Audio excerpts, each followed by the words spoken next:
Broke and heartbroken, a divorced black mom's world flips upside down when a surprise reunion with her wealthy CEO ex ignites chaos, especially after their daughter calls the wrong man daddy. But before we dive into the full story, let me know where you're watching from and what time it is. Now, subscribe to the channel and let's get started. The alarm clock's persistent beeping dragged Amara Johnson from a fitful sleep at 5:30 a.m. She reached over to silence it, her hand moving through the familiar darkness of her bedroom. The early February chill had seeped through the poorly insulated windows of the modest two-bedroom apartment she shared with her 12-year-old daughter, Zora. Amara pulled the worn comforter tighter around her shoulders, allowing herself just one more minute of warmth before facing the day. The heat had been turned down overnight to save on bills that were already stretching her budget to the breaking point. When she finally swung her feet onto the cold floor, Amara moved with purpose, sliding into her fuzzy slippers and wrapping herself in the threadbare robe that had been a Christmas gift from Zora 3 years ago. In the bathroom, she avoided the mirror at first, knowing the reflection would show the toll of sleepless nights and constant worry. At 38, Amara's face still held the beauty that had once graced magazine spreads, but now fine lines creased the corners of her eyes, and her shoulders carried an invisible weight. "Another day, another dollar," she whispered to herself, finally meeting her own gaze.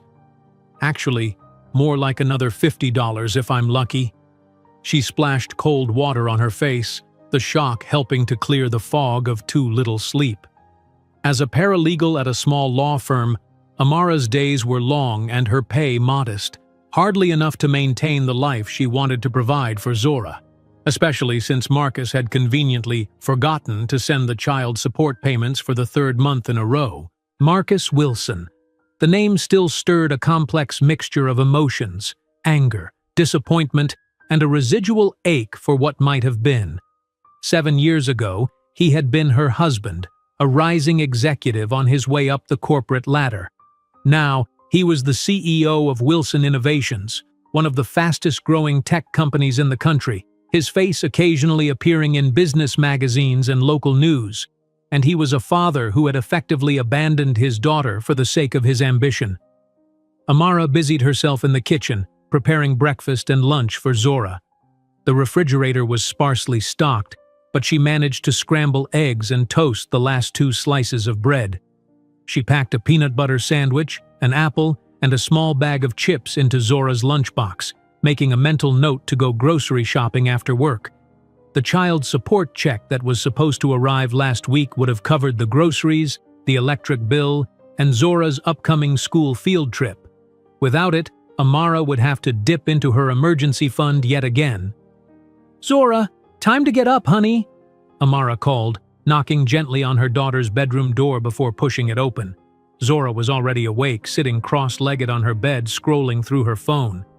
"Morning, Mom," she said without looking up. "Phone down, breakfast's ready. You've got 20 minutes before we need to leave." Zora sighed dramatically but set the phone aside. "Is Dad coming to my science fair next week?" she asked, the question catching Amara off guard. I don't know, sweetie. Did you message him about it?" "Yeah, like a week ago. He never answered." Zora's voice carried a forced casualness that broke Amara's heart. "It's whatever. I don't even care." But Amara knew she did care. Desperately. "Let me text him again, okay? Maybe he just got busy." Busy. It was the excuse Marcus always gave. Too busy to attend parent-teacher conferences. Too busy to make it to Zora's birthday parties. Too busy to remember that he had a daughter who was growing up without him. As Zora got dressed, Amara sent a terse message to Marcus. "Zora's science fair is next Thursday at 6 p.m. She's asking if you'll be there." She didn't expect a reply, at least not right away. Marcus operated on his own timeline, deigning to respond when it suited him.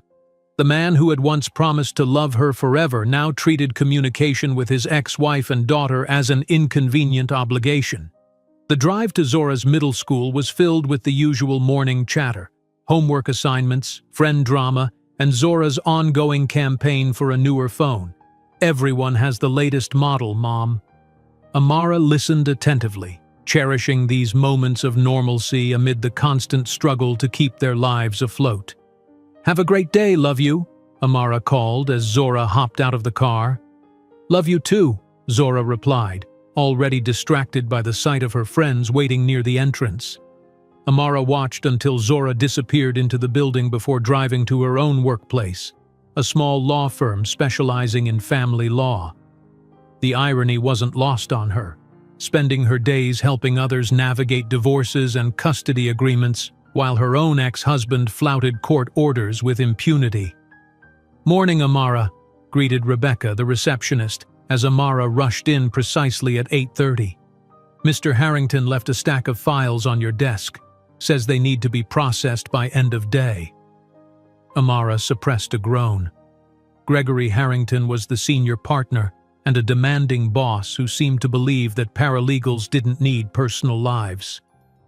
"Thanks, Rebecca. Any messages?" "Just the usual. Oh, and Lisa called about happy hour on Friday. Said to remind you it's been 3 months since you joined them last." Guilt pinched at Amara. Her friends had been increasingly concerned about her isolation, but between work and Zora, there was precious little time for socializing, and even less money for drinks at the overpriced bars they frequented. "I'll call her back during lunch," Amara promised, knowing she would probably make an excuse again. At her desk, Amara found not only the files from Mr. Harrington, but also a pink message slip with Marcus's name on it. Her heart rate quickened as she picked it up. According to the note, he had called the office looking for her yesterday afternoon while she was in court. Before she could process what this might mean, her phone buzzed with a text message. "Marcus, I'll be at the science fair. We need to talk before then. Lunch today? Important." Amara stared at the screen, suspicion and curiosity warring within her. In 7 years since their divorce, Marcus had never once suggested meeting for lunch. Whatever he wanted to discuss, it couldn't be good. Amara's fingers hovered over her phone, uncertainty freezing her in place. After years of Marcus's indifference, this sudden interest set off warning bells. What could be so important that he needed to see her in person? Her first instinct was to refuse, to protect herself from whatever new disappointment he might bring. But curiosity won out. "Fine. 12:30 at Cafe Meridian," she texted back, choosing a place close to her office. At least if this meeting went sideways, she could make a quick escape. The morning crawled by in a blur of paperwork and client calls. Amara tried to focus on the divorce petitions and custody agreements that filled her inbox, but her mind kept returning to Marcus. The last time they'd had a real conversation was at Zora's elementary school graduation 2 years ago, a brief, tense exchange that had left Amara seething. Marcus had shown up late, spent most of the ceremony on his phone, and left immediately after taking a single photo with Zora. The hurt in her daughter's eyes had nearly driven Amara to cause a scene. At 12:15, Amara touched up her lipstick and smoothed her hair, then immediately felt annoyed with herself for caring about her appearance. This wasn't a date. It was a meeting with the man who had walked away from their family without a backward glance.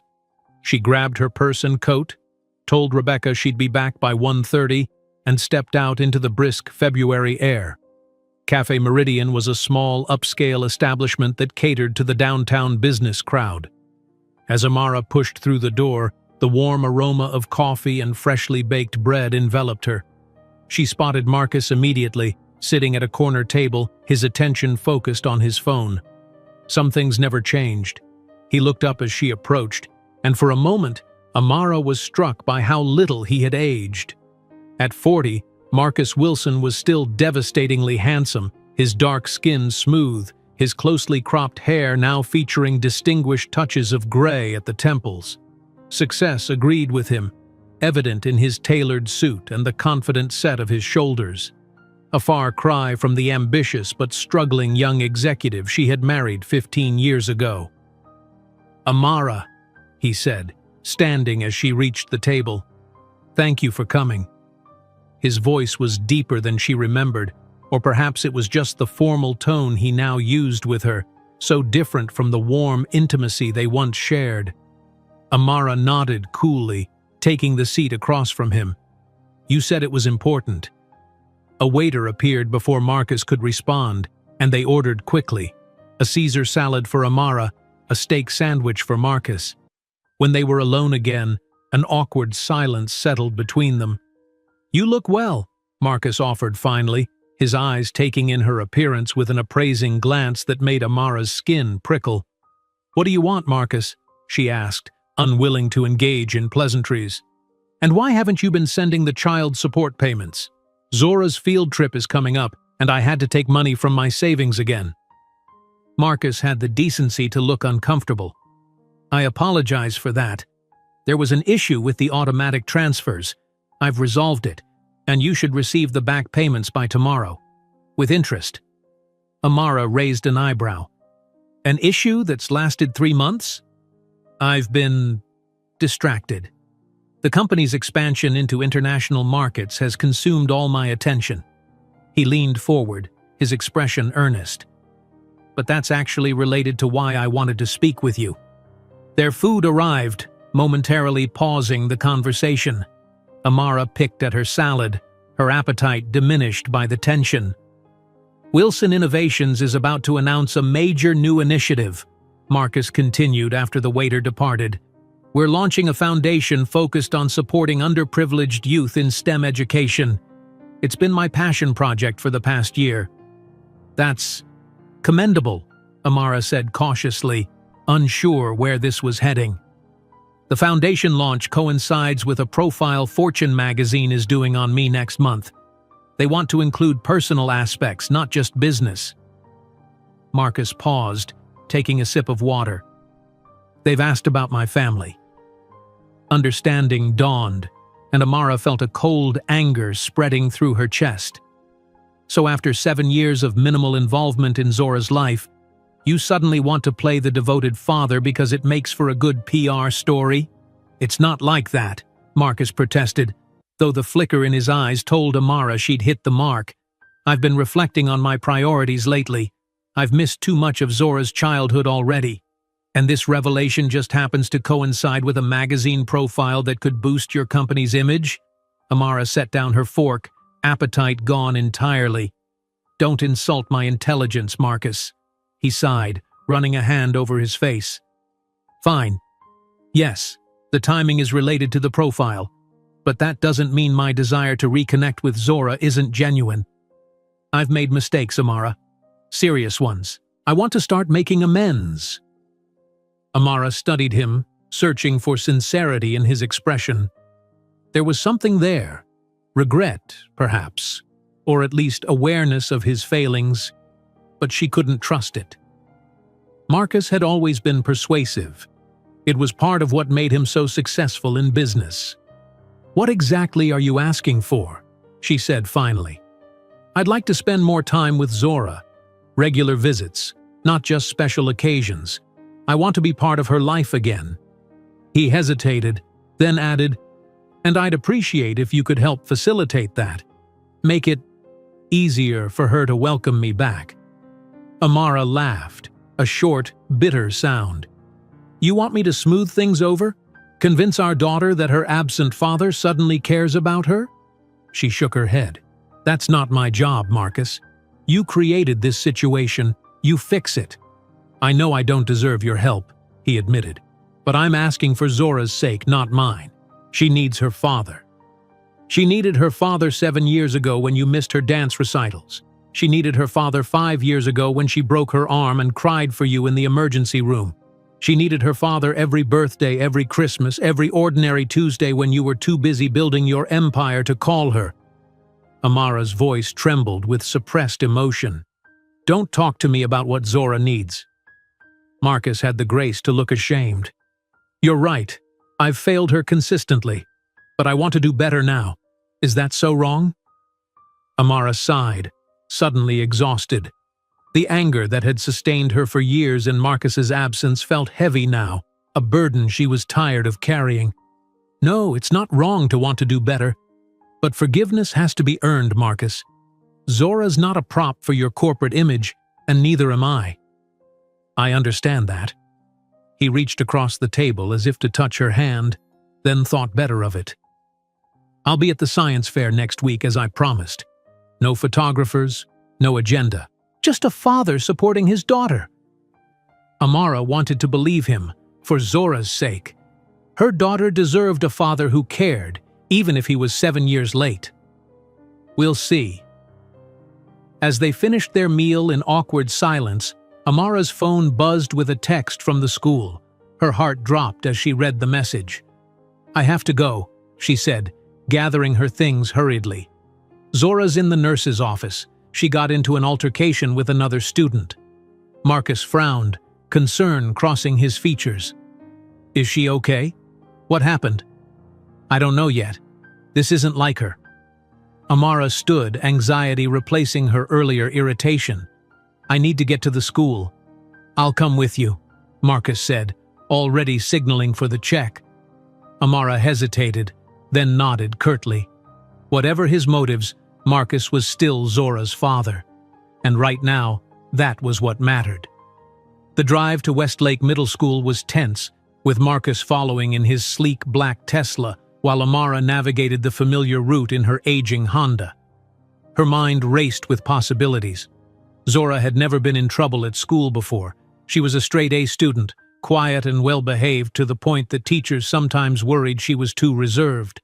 An altercation seemed completely out of character. When they arrived at the school, Marcus pulled into the visitor spot next to Amara's car, his vehicle making hers look even more worn by comparison. She felt a flicker of resentment at the visible reminder of their disparate circumstances, but pushed it aside. Zora was the priority now. You don't have to come in, Amara said as they walked toward the entrance. I can handle this. I want to be here, Marcus replied firmly. She's my daughter too. The words stung, not because they weren't true, but because Marcus had so rarely acted like they were. Amara said nothing, just pushed through the front doors and headed for the main office. The school secretary looked up in surprise when both parents entered. Mrs. Johnson, we weren't expecting… Oh, and Mr. Wilson. I'll let Principal Gardner know you're both here. They were ushered into the principal's office, where they found Zora sitting in a chair, arms crossed defensively, a sullen expression on her face. Her dark, curly hair, usually neatly pulled back, was disheveled, and there was a smudge of dirt on her Navy school uniform. When she saw her father, her eyes widened in shock. Dad? What are you doing here? Before Marcus could answer, Principal Gardner, a stern woman in her 50s with silver-streaked hair, addressed them. Thank you for coming so quickly, Mrs. Johnson. Mr. Wilson, this is unexpected but welcome. What happened? Amara asked, her eyes fixed on Zora, who was now staring at the floor. Zora was involved in a physical altercation with another student during lunch period, Principal Gardner explained. According to witnesses, she pushed Ella Stevens after Ella made some inappropriate comments. She said I was only half black and that's why I talk white, Zora burst out, her voice tight with suppressed tears. And then she said I make up stories about my dad being a CEO because everyone knows black dads don't stick around. Amara felt as if she'd been slapped. Beside her, Marcus had gone completely still. I see, Principal Gardner said carefully. While I understand that's extremely hurtful, Zora, physical violence is never the answer. Ella has been disciplined for her comments which violate our anti-bullying policy, but I'm afraid I still have to give you detention for pushing her. That's not fair, Marcus said, his voice quiet but carrying an authority that filled the room. My daughter was defending herself against racist bullying. Principal Gardner blinked, clearly not accustomed to being challenged. Mr. Wilson, I understand your concern, but our zero-tolerance policy on physical aggression should be applied with some nuance, Marcus interrupted smoothly. I'd hate to think that Westlake Middle School disciplines victims of racial harassment with the same severity as the instigators. That would reflect poorly on the institution, don't you think? The subtle threat in his tone was unmistakable. Principal Gardner's expression tightened. Perhaps we could reduce the punishment to a warning given the circumstances. I think that would be appropriate, Marcus agreed with a nod. And I'd like to discuss what measures the school is taking to address the underlying issue of racial insensitivity among the student body. Amara watched the exchange with mixed emotions. Part of her was grateful for Marcus's intervention. He was using his privilege and position to protect Zora in a way Amara might not have been able to, but another part resented that he could swoop in after years of absence and play the hero so effortlessly. We can schedule a separate meeting to discuss that, Principal Gardner conceded. For now, Zora, you're free to return to class with a warning. Please come directly to me if you experience any further issues with Ella or any other student. Zora nodded, finally looking up. Her eyes were dry now, but Amara could see the hurt lingering in them. Can I talk to my parents first? Of course, take a few minutes. Principal Gardner stood, clearly eager to end the uncomfortable meeting. I'll be in the outer office when you're ready to go back to class. When the door closed behind her, silence fell. Zora looked from Amara to Marcus, confusion evident in her expression. How did you both get here so fast? And together? Your father and I were having lunch when I got the text from the school, Amara explained. We were discussing your science fair next week. You're really coming? Zora asked Marcus, hope flickering across her face despite her obvious attempt to sound indifferent. I wouldn't miss it, Marcus promised, moving to kneel beside Zora's chair. And I'm sorry about what that girl said to you. She was wrong on all counts, but especially about me not caring. I know I haven't been around much, and that's on me, not you. But I'm going to do better. Zora's lower lip trembled slightly. You always say that. The simple truth of her statement hit both parents hard. Marcus winced visibly. I know, but this time I mean it. In fact, I was just telling your mom that I want to spend more time with you. Regular visits, not just special occasions. Zora looked to Amara for confirmation. Mom? Amara forced a smile. We're still working out the details, but yes, your dad wants to be more involved. Starting with taking you both to dinner tonight, Marcus added, catching Amara off guard. If that's okay with your mom, of course. Amara wanted to refuse. This was moving too fast and she didn't trust Marcus's sudden change of heart. But the hopeful look on Zora's face made it impossible to say no. Sure, dinner would be fine. Awesome! Zora's entire demeanor transformed, the incident with Ella seemingly forgotten in her excitement. Can we go to Luciano's? They have the best pasta. Anywhere you want, Marcus agreed with a smile that reminded Amara painfully of the man she had fallen in love with years ago. After Zora returned to class, Amara and Marcus walked back to their cars in silence. At the parking lot, Amara turned to him, her expression serious.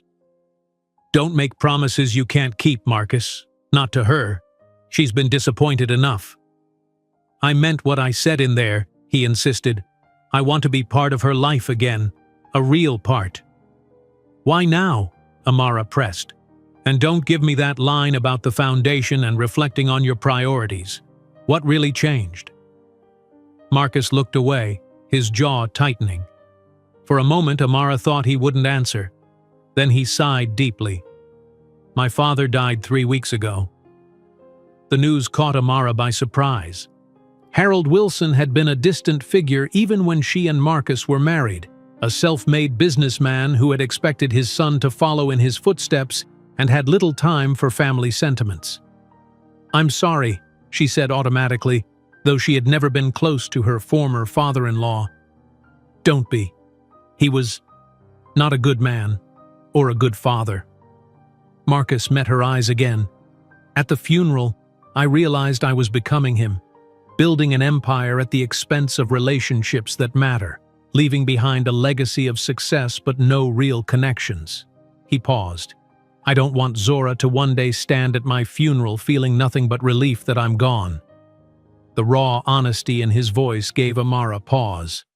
This didn't sound like the calculated move of a man simply seeking good PR. I understand that. but you need to understand that rebuilding trust takes time. Zora's excited now, but if you disappear again when things get challenging or inconvenient, the damage will be worse than before. I know. Marcus hesitated, then added, I'll pick you both up at 7 for dinner. Amara nodded, still wary but willing to give him a chance, for Zora's sake. We'll be ready. Dinner at Luciano's was a surreal experience. As they were escorted to their table, Amara couldn't help but notice the stares and whispers from other diners who recognized Marcus. A few even approached for handshakes or quick exchanges, which Marcus handled with practiced charm before returning his attention to Zora, who watched these interactions with undisguised pride. The restaurant was far more upscale than Amara's usual haunts, all exposed brick, soft lighting, and prices that made her wince internally. When she excused herself to the restroom and checked her phone, she found a notification that the back payment of child support had indeed been deposited in her account, with a substantial interest payment added. The gesture should have brought relief, but instead, it left a sour taste in her mouth. Money had never been what she wanted from Marcus. She wanted him to be present for their daughter. When she returned to the table, Zora was animatedly telling Marcus about her science fair project, a study on the effects of different types of music on plant growth. Marcus was leaning forward, asking insightful questions that showed he was genuinely engaged. It was the kind of father-daughter interaction Amara had once imagined would be commonplace in their family. Mom, Dad says I should consider adding a control group that gets no music at all, Zora announced as Amara slid back into her seat. And he thinks I should use seedlings instead of mature plants so the growth differences are more obvious. That's a great suggestion, Amara agreed, noting the way Zora beamed at the simple acknowledgement that her parents were on the same page. It had been so long since they'd functioned as a unified parental unit that even this small moment felt significant. The dinner progressed smoothly, the conversation flowing more easily than Amara had anticipated. Marcus shared carefully edited stories about his business travels that made Zora laugh, while Amara contributed updates about school events and Zora's accomplishments. To an outside observer, they might have looked like any normal family enjoying a meal together. But Amara wasn't fooled. She caught the calculated way Marcus occasionally glanced around the restaurant, making sure he was seen with his family. She noticed how he subtly directed the conversation toward topics that painted him in a favorable light. And most concerningly, she saw how Zora was soaking it all in, her eyes shining with admiration for the father who had suddenly decided she was worth his time. By the time dessert arrived, a decadent chocolate cake that Zora insisted on sharing with both parents, Amara's pleasant facade was wearing thin. The emotional labor of maintaining civility with the man who had walked out on them was exhausting. So, what do you think about spending this Saturday with me? Marcus asked Zora as they finished the cake. I could show you my office, introduce you to my team. Maybe we could check out that new science museum exhibit you mentioned. Zora's eyes lit up. For real? That would be awesome. She turned to Amara. Can I, Mom? Please? Amara hesitated. It was moving too fast. One dinner and Marcus was already planning solo outings, but Zora's eager expression made it difficult to refuse.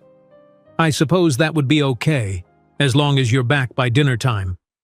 Actually, Marcus interjected smoothly, I was thinking she might stay overnight. My new place has a guest room that's perfect, and we could make a full weekend of it. I'd have her back Sunday afternoon. The presumption irritated Amara. Marcus, we should discuss this privately before— Come on, Mom, Zora pleaded. It's just one night, and I want to see Dad's place. Amara felt cornered. Refusing would make her the villain in Zora's eyes, but agreeing felt like surrendering too much, too quickly. Let me think about it, she said finally. We can decide later this week. Disappointment flashed across both Zora's and Marcus's faces, but neither pushed the issue further. As they left the restaurant, Marcus handed the valet his ticket and offered to drive them home. We're fine in my car, Amara said quickly, not wanting to extend the evening. At least let me follow you. Make sure you get home safely, Marcus insisted. The city hasn't gotten any more dangerous in the years you've been absent, Amara replied, the edge in her voice unmistakable. We managed just fine on our own. Marcus looked like he wanted to argue but thought better of it. Instead, he knelt to give Zora a hug. I had a great time tonight, Princess. I'll call you tomorrow, okay? Promise? Zora asked, vulnerability creeping into her voice. Absolute promise, Marcus assured her, kissing the top of her head. The drive home was quiet, with Zora lost in thought. Amara kept glancing at her daughter in the rearview mirror, trying to gauge her emotional state. Finally, as they neared their apartment, Zora broke the silence. Why can't I stay at Dad's this weekend? She asked, her tone carefully neutral. Amara sighed. It's not that you can't, Zora. It's just that your father has been absent for a long time, and suddenly he wants overnight visits. I think we should take things more slowly. But what if he changes his mind again? What if this is my only chance? The question was so honest, so fearful, that it made Amara's chest ache. Oh, honey. She pulled into their parking spot and turned to face her daughter. Is that what you're worried about? That if we don't jump at every opportunity, he'll disappear again? Zora shrugged, but her eyes betrayed her concern. Maybe. He's really busy and important, and I don't want to mess it up. Listen to me. Amara reached back to take Zora's hand. If your father truly wants to be part of your life, he'll make time for you whether it's this weekend or next month. And you could never mess it up. You're perfect, just as you are. If he doesn't see that, it's his loss, not yours. Zora nodded, but Amara could tell she wasn't entirely convinced. As they climbed the stairs to their apartment, Amara's phone buzzed with a text from Marcus. Thank you for tonight. I meant what I said about wanting to be more involved. Please consider the weekend visit. It would mean a lot to both of us. Inside the apartment, Zora headed straight for her room, claiming homework, but clearly wanting space to process the evening's events. Amara sank onto the couch, emotionally drained. She knew she should be happy that Marcus was finally showing interest in their daughter's life, but she couldn't shake her suspicion about his motives. The child support payment lingered in her mind. It was a significant sum, enough to ease her financial stress considerably, but it felt like a transaction, as if Marcus were buying his way back into their lives. Her phone buzzed again. Lisa this time. Hey stranger, missed you at happy hour again. Everything okay?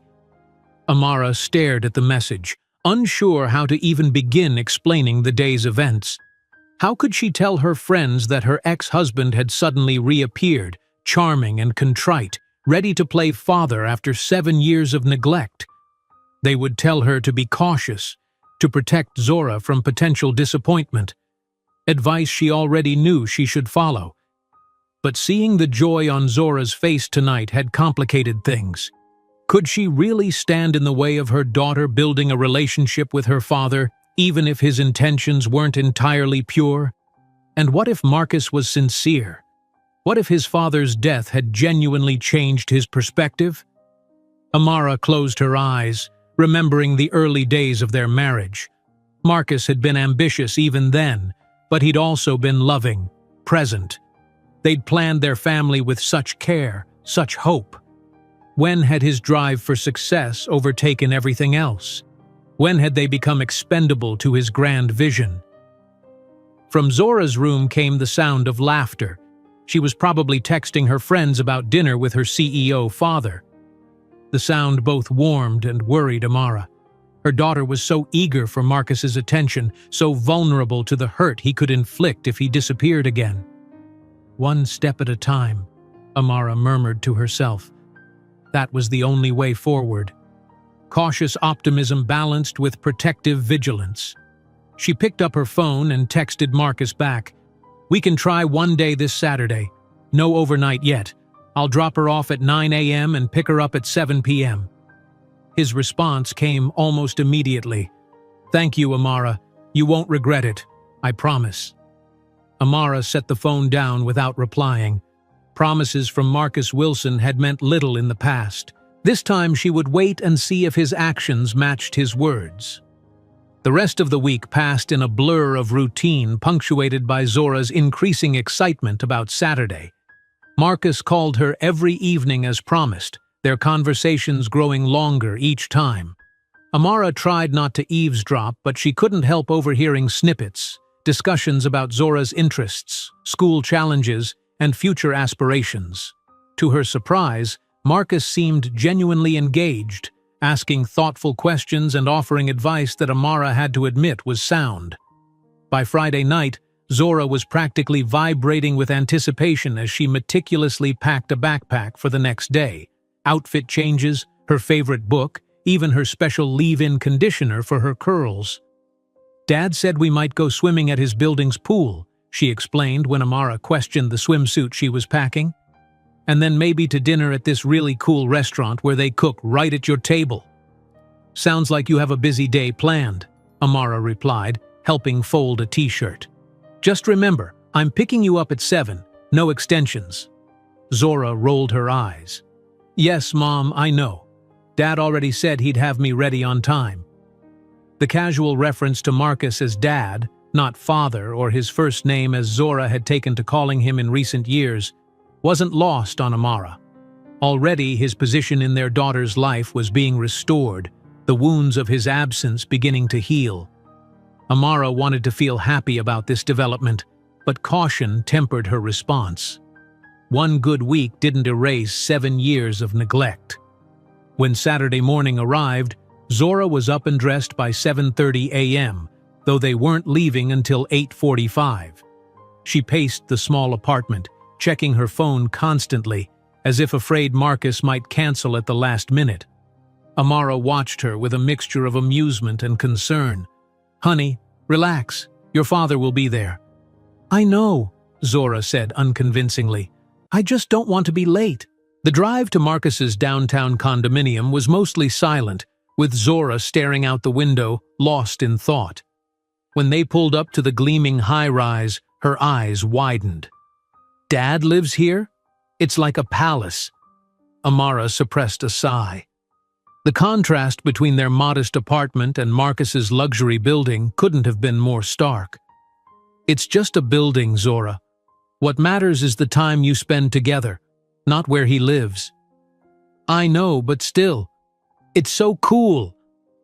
Zora was already unbuckling her seatbelt, eager to get inside. "Wait," Amara said, placing a hand on her daughter's arm. "Remember what we talked about. If anything makes you uncomfortable, or if you want to come home early for any reason, just call me. I can be here in 20 minutes. Zora nodded impatiently. "I'll be fine, Mom. Dad's not some stranger." That was precisely the problem, Amara thought. Marcus wasn't a stranger, but he also wasn't the reliable, present father Zora deserved. Still, she forced a smile. "Have fun then. I'll see you at 7. As they approached the entrance, Marcus emerged from the lobby, dressed casually in designer jeans and a crisp button-down shirt. He greeted Zora with a warm hug, then nodded politely to Amara. "Thanks for bringing her. We've got a full day planned." "Just have her ready at 7, Amara reminded him. "And make sure she eats something substantial, not just junk food." "Yes, ma'am," Marcus replied with a hint of amusement that irked Amara. Parenting wasn't a joke or a temporary role he could step into when convenient. Zora gave Amara a quick hug goodbye, then practically bounced to Marcus's side, already chattering about the day ahead. Amara watched them disappear into the building, a knot of anxiety tightening in her stomach. It was just one day, she reminded herself. What could possibly go wrong? The hours crawled by as Amara tried to distract herself with chores and errands. She deep-cleaned the apartment, grocery shopped, and even treated herself to a rare manicure. But her thoughts kept returning to Zora and Marcus. Were they having a good time? Was Marcus being attentive or checking his phone every 5 minutes? Was Zora asking about his long absence, and if so, what was he telling her? Around noon, Zora texted a selfie of herself and Marcus at his office, both grinning widely with the message, "Dad's office is amazing. His desk is bigger than our dining table." Amara stared at the photo, noting the genuine happiness in Zora's expression and the proprietary way Marcus had his arm around her shoulders. They looked like they belonged together, father and daughter, connected by blood and now by shared experiences that Amara wasn't part of. The thought stung more than she expected. At 3:30, another update came through. A photo of Zora in the Science Museum, standing next to an interactive display on gravity with the caption, "Learning so much, Dad knew all about centrifugal force." By 6:45, Amara was waiting in the parking lot of Marcus's building, watching the entrance anxiously. At 7:05, with no sign of them, she texted Zora, "I'm outside. Where are you?" The reply came from Marcus's phone. "Running a few minutes late. Traffic from the restaurant was heavier than expected. Be down in 10. Irritation flared in Amara's chest. She had been explicit about the pickup time, and Marcus's first solo outing with Zora was already testing boundaries. When they finally emerged at 7:18, Zora was chattering animatedly, her arms full of shopping bags. Marcus followed with a fond smile, carrying what appeared to be a large, wrapped gift. "Sorry we're late," he said as they approached. "We lost track of time at the Tesla showroom." Zora was fascinated by the electric engine display. "We went shopping after the museum," Zora announced breathlessly, holding up her bags. "Dad got me new clothes for school and this awesome science kit with a real microscope." "That's very generous," Amara said, eyeing the haul with dismay. She couldn't compete with this level of extravagance, and she wasn't sure she wanted to. Material gifts were an easy substitute for genuine parenting. "And this is for later," Marcus added, handing Zora the wrapped package. "For your science fair project. Open it when you get home." Amara bit back a comment about spoiling and focused on getting Zora to the car. "Did you have a good time, honey?" "The best!" Zora exclaimed, buckling herself in. "Dad's building has a movie theater just for the residents, and his apartment has floor-to-ceiling windows and you can see the whole city. And we had lunch at his company cafeteria where everything is free and all his employees were so nice to me." As Zora continued her excited recounting, Amara caught Marcus watching them with a satisfied expression. "Same time next Saturday?" he asked when Zora paused for breath. "I thought we could try that overnight visit we discussed." Before Amara could respond, Zora jumped in. "Yes, please, Mom. Dad said I could help him make Sunday brunch. He has this huge kitchen with an island and everything." Trapped again, Amara thought. She couldn't refuse without disappointing Zora and looking like the unreasonable parent. "We'll see," she said non-committally. "Let's talk about it during the week." Marcus nodded, accepting the non-answer graciously. "I had a wonderful time, Zora. Thanks for spending the day with your old dad." He leaned in to kiss her cheek, then straightened and extended a hand to Amara. "Thank you for allowing this." The formality of the gesture emphasized the distance between them now. No longer partners, barely even co-parents, just two adults connected by a child they both loved in their own ways. On the drive home, Zora couldn't stop talking about her day, each detail revealing a world of privilege and access that was entirely foreign to their usual life. The shopping trip alone must have cost more than Amara earned in a week, and the casual mentions of expensive restaurants and exclusive amenities highlighted the vast disparity in resources. "Can I open my present now?" Zora asked as they entered their apartment. "Go ahead," Amara said, setting down her purse and watching as Zora tore into the wrapping paper. Inside was a high-end tablet, the latest model, sleek and expensive. "Oh my God!" Zora squealed. "Dad said I could use this for my science fair project to record data and make graphs. It has all these special apps for scientific research." Amara's heart sank. She had been saving for months to buy Zora a basic laptop for her upcoming birthday, a practical necessity for a middle schooler with increasing homework demands. Now Marcus had swooped in with something far more impressive, making her planned gift seem inadequate by comparison. "That's a very expensive gift, Zora," she said carefully. "We should talk about appropriate boundaries for presents from your father." Zora's expression fell. "Why? Don't you want me to have nice things?" "Of course I do. But there's a difference between nice things and excessive gifts. I'm concerned your father is trying to buy your affection rather than earning it through consistent presents." "That's not fair," Zora protested, clutching the tablet protectively. "Dad just wants me to have the best. He said he has a lot of making up to do." Amara sighed, recognizing a losing battle. "We'll talk more about this tomorrow. It's getting late, and you've had a big day. Why don't you get ready for bed?" As Zora disappeared into her room, Amara's phone buzzed with a text from Marcus. "Hope I didn't overstep with the tablet. Just wanted to support her interest in science. Let me know about next weekend. I'd really like to have her overnight." Amara stared at the message, unsure how to respond. Part of her wanted to establish firm boundaries about expensive gifts and gradual reintegration into Zora's life. But another part recognized that Marcus was Zora's father, and if he was genuinely trying to rebuild their relationship, limiting their time together might do more harm than good.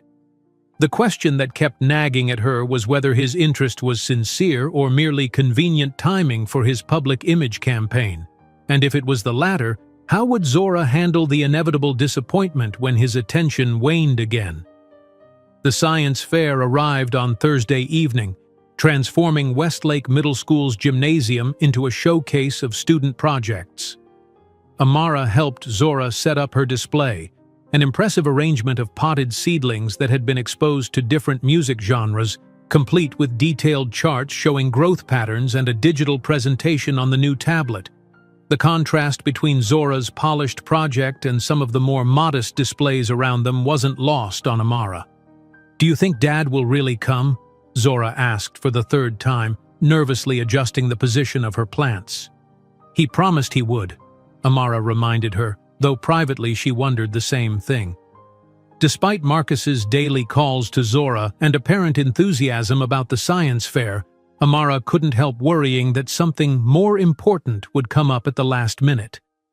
As the gymnasium filled with parents and students, Amara noticed Zora's increasingly anxious glances toward the entrance. When Principal Gardner began her welcoming remarks at 6:10 p.m. with no sign of Marcus, Amara saw her daughter's shoulders slump slightly. Then, just as the principal was inviting everyone to begin viewing the projects, the gymnasium doors opened and Marcus strode in, impeccably dressed in a tailored suit, carrying a bouquet of flowers. Heads turned as people recognized the local business celebrity. Marcus seemed oblivious to the attention, his focus entirely on scanning the room for Zora. When he spotted them, his face broke into a genuine smile that startled Amara with its warmth. Zora's expression transformed from disappointment to elation as she waved eagerly. "Sorry I'm late," Marcus said as he reached them, handing the flowers to Zora. "Board meeting ran over and then traffic was a nightmare." "You made it!" Zora exclaimed, hugging him tightly. "I was worried you wouldn't come." A flash of guilt crossed Marcus's face. "I promised, didn't I? Wild horses couldn't have kept me away." He turned to the display. "Now, show me everything about this amazing project." For the next hour, Marcus gave Zora his undivided attention as she explained her methodology and findings. He asked insightful questions, offered thoughtful praise, and beamed with pride when one of the judges spent extra time at their station. Amara watched from a slight distance, allowing them this moment together while marveling at the transformation in Marcus. Gone was the distracted, perpetually busy executive who had barely engaged with family events in the past. In his place was an attentive, encouraging father who seemed genuinely invested in his daughter's accomplishments. "Ms. Johnson?" A woman's voice interrupted Amara's observations. She turned to find a stylishly dressed woman with a press badge extending her hand. "I'm Vanessa Chen from Fortune magazine. I've been working on a profile of Marcus Wilson. Would you mind if I asked you a few questions about him as a father?" Amara blinked in surprise. "I'm not sure I'm the right person to—" "Oh, but you are," Vanessa insisted with a practiced smile. The article explores Marcus's journey as an entrepreneur and a family man. His relationship with his daughter is a key element of the story. So this was why Marcus had suddenly reappeared in their lives. Amara glanced over at Marcus and Zora, still engrossed in conversation with one of the science fair judges. Had this entire reconciliation been orchestrated for a magazine feature? "Ms. Chen, I appreciate your interest, but I don't think now is the appropriate time," Amara said firmly. "This evening is about my daughter's academic achievement, not her father's public image." Vanessa's smile never faltered, but her eyes narrowed slightly. "Of course, I understand completely. Perhaps we could schedule a time to chat later? Marcus speaks so highly of your co-parenting relationship." The irony was almost laughable. Co-parenting implied consistent involvement from both parents, not one parent handling all responsibilities while the other made occasional appearances when convenient. "I'll think about it," Amara replied non-committally. "If you'll excuse me, I should get back to my daughter." As she walked away, Amara noticed another woman approaching Marcus and Zora, tall, blonde, and impeccably dressed in a designer outfit that probably cost more than Amara's monthly rent. The woman slipped her arm through Marcus's with casual intimacy, smiling warmly at Zora. "You must be the famous Zora," the woman was saying as Amara drew near. "Your father talks about you constantly. I'm Alexis." Zora looked between the woman and her father with obvious confusion. Hi. Alexis is a friend of mine," Marcus explained, looking uncharacteristically uncomfortable. "She wanted to come support you tonight." "I wouldn't have missed it," Alexis gushed, still smiling. "Your project is incredible. Marcus told me you inherited his scientific mind." An awkward silence fell as Amara joined the group. Marcus cleared his throat. "Amara, this is Alexis Monroe. Alexis, this is Zora's mother, Amara Johnson." "So lovely to finally meet you," Alexis said, extending a manicured hand. "Marcus has told me so much about you both." Amara shook the offered hand briefly, noting the massive diamond ring on Alexis's right hand. "Funny, he hasn't mentioned you at all." Another uncomfortable silence descended, broken only when the principal announced that the judges would be making their final deliberations. Zora looked between the adults uncertainly, clearly sensing the tension but unsure of its source. "I'm going to go check out Jamal's project," she said, backing away. "He did something with magnetic fields." As soon as Zora was out of earshot, Amara turned to Marcus. "A heads up would have been nice. Who exactly is Alexis to you?" "We've been seeing each other for about 6 months," Marcus admitted. "It's serious enough that I thought she should meet Zora, but I was planning to introduce them more gradually. Yet here she is, at a school event, calling herself your girlfriend to our daughter who's just getting used to having you back in her life." Amara kept her voice low but couldn't disguise her irritation. "I insisted on coming," Alexis interjected. "Marcus has been so excited about reconnecting with Zora, and I wanted to be supportive. I hope I haven't overstepped." But she had overstepped, and from the satisfied glint in her eye, Amara suspected she knew it.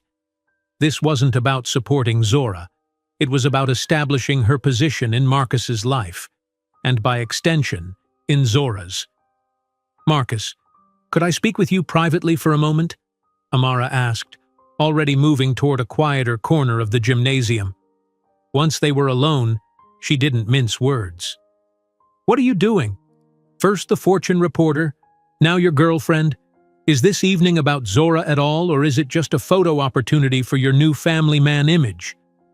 Marcus had the grace to look ashamed. "That's not fair, Amara. I came here for Zora. Vanessa showed up on her own. I didn't invite her. And yes, I should have warned you about Alexis, but she really did want to meet Zora." "Because she's auditioning for the role of stepmother?" Amara challenged. "Zora is not a prop in your relationship, Marcus. She's a vulnerable child who's just beginning to trust you again." "I know that," Marcus insisted, "and I'm trying to do right by her. But Alexis is part of my life now, and eventually, she and Zora will need to develop their own relationship. Eventually, yes, but not tonight, at an important school event with no preparation. Amara shook her head in frustration. This is exactly why I've been cautious about you jumping back into Zora's life. You don't think about the impact your decisions have on her. Before Marcus could respond, they were interrupted by excited applause. The judges were announcing the winners, and Zora's name had just been called for second place. Her face lit up with joy as she made her way to the front to receive her certificate. "We'll finish this conversation later," Amara said, moving to join the audience. "Right now, let's focus on celebrating Zora's achievement." Marcus nodded, following her back to where Alexis waited. The three adults stood awkwardly side by side, applauding as Zora accepted her award. When she returned, clutching her certificate proudly, she was immediately enveloped in a hug from Alexis. "Congratulations, sweetheart! Second place is amazing!" Alexis exclaimed. "We should celebrate. How about ice cream? My treat." Zora looked to Amara uncertainly. "Can we, Mom?" Trapped again in the role of potential spoilsport, Amara hesitated. "It's a school night, Zora, and we have your weekend visit with your father to plan for." "Oh, about that," Marcus interjected. "I was thinking Zora could stay with me and Alexis. We've already set up the guest room and Alexis makes fantastic pancakes on Sunday mornings." "Wait, you live together?" Zora asked, looking between her father and Alexis with wide eyes. "For the past 2 months," Alexis confirmed with a smile. "Your dad's place is so big it made sense for me to move in. And now we'll have space for you whenever you visit." Amara watched her daughter's expression shift from confusion to a forced enthusiasm that didn't quite reach her eyes. "Cool," Zora said, her voice smaller than before. "That sounds nice." The drive home was unusually quiet. Zora stared out the window, her certificate forgotten on her lap. When they reached their apartment, she headed straight to her room, mumbling something about homework. Amara followed, knocking gently on the partially open door. "Want to talk about it?" Zora was sitting on her bed, hugging her knees to her chest. "Did you know Dad had a girlfriend? That they lived together?" "No, honey. He never mentioned her to me." Amara sat beside her daughter. "How do you feel about it?" Zora shrugged, trying to appear indifferent, but Amara could see the hurt in her eyes. "It's fine, I guess. Dad can date whoever he wants." But, Zora's voice wavered slightly. "I thought he came back because he missed us, missed me. But maybe he just needs me for his perfect family picture with Alexis." The perceptiveness of her daughter's observation caught Amara off guard. "What makes you say that?" "The way he introduced me to all his work friends, the photographer who kept taking pictures of us. And did you see how Alexis kept calling me sweetheart and hugging me? It was weird." Zora picked at a loose thread on her bedspread. "It's like they're playing house, and they need a kid to complete the set."